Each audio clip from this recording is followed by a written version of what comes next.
set it up. That's me in the corner. That's me in the spotlight, losing my religion. We've got, is it Susan in Albany, New York? Yes, that's me. How you doing? Great.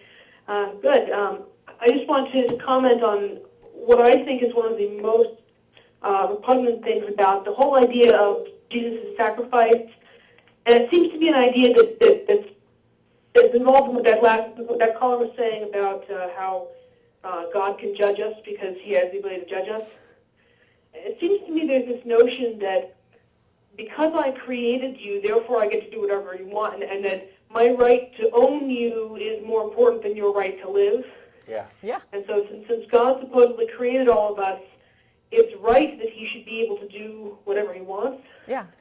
It kind of reminds me of a letter that we got a while back where it was a guy who had a 9-month-old daughter, and I was talking to him about his daughter, and I was saying, you realize that what you're saying is that you believe that she is so unworthy that she deserves hell. Yeah. And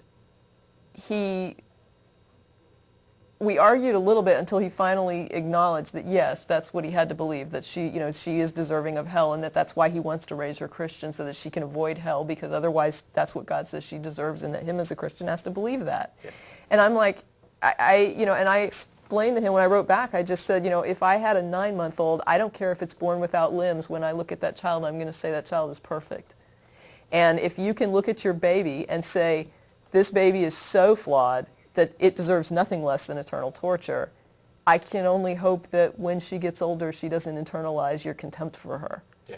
I don't know what else to say. Well, it's not my contempt, it's God's contempt. That you agree with. Yeah. That you happen to agree with. Yeah, and I mean, believe me, a child understands when, Dad is saying you're not really, valuable. I got an email here. I'm not going to read it, and I'm not going to give you the name, but it's from a 15-year-old who's having doubts about their beliefs. Let me just, if this will load, because I think I lost my internet connection. This is one sentence. I read the section about the historicity of Jesus, and I noticed half the stuff he used didn't add up to affirmations of Christ's existence. But I didn't research anything more because I'm scared. Scared out of my mind that there's a possibility that I'm wrong. And I feel like a heretic just thinking about it. Anybody who says that this simple little indoctrination is relatively harmless is a liar. You're naive. I'm not going to go as far as some other people have done, saying that all religious instruction is necessarily child abuse. I'm a fan of teaching religion, all religions, because I think it teaches us more about who we are and who other cultures are. I'm a fan of teaching the Bible because I kind of like studying the book and the history of the book and the things that are in the book. And it's useful because typically I know more about what's in the book than the people who bother calling. But when you indoctrinate someone, when you dogmatically teach someone something, when you burn it into their brains, you basically create someone who is now scared to assess the possibility that they might be mistaken for fear of torment and torture. The mafia boss analogy is not even remotely unfair. If anything, it's far too nice, because a mafia boss couldn't possibly torture anybody forever. It drives me nuts the way this stuff goes. But, I picked that particular example of the rapist and the little girl because it came up on Ray Comfort's blog in the last week, and Ray, and I can't pull it up now because I lost my internet connection, but Ray's response was, yes, absolutely, break my heart, but she deserved it. I mean, that's really what they're saying. Well, and the reality is there's really not much of a judgment going on. Yeah. He who believes and is baptized will be saved. He who believeth not shall be damned. It's not about, there is no judgment. There is no, looking at your life. Basically, it's a presumption that all human beings are worthy of whatever you think is the negative response.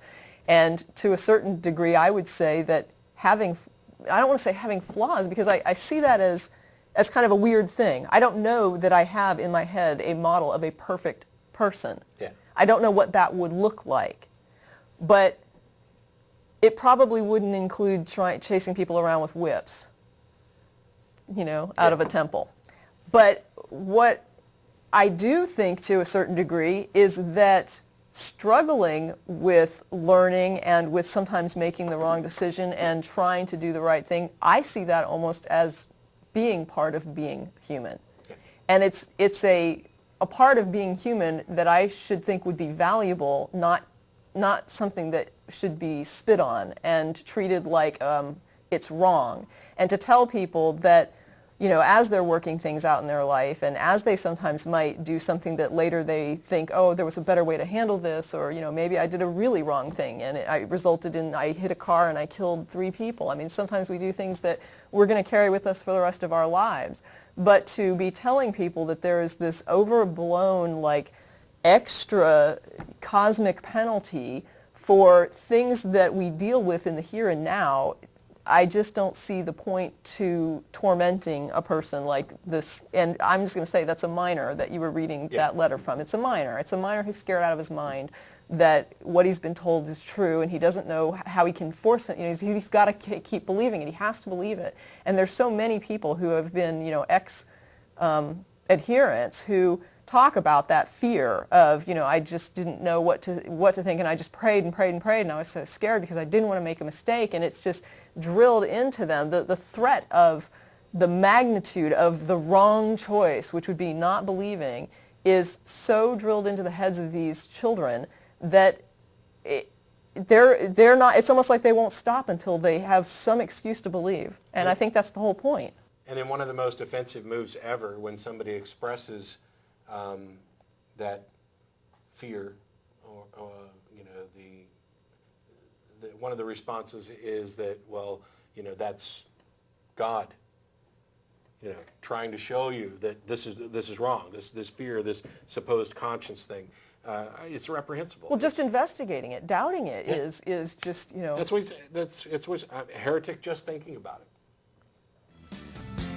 Yeah.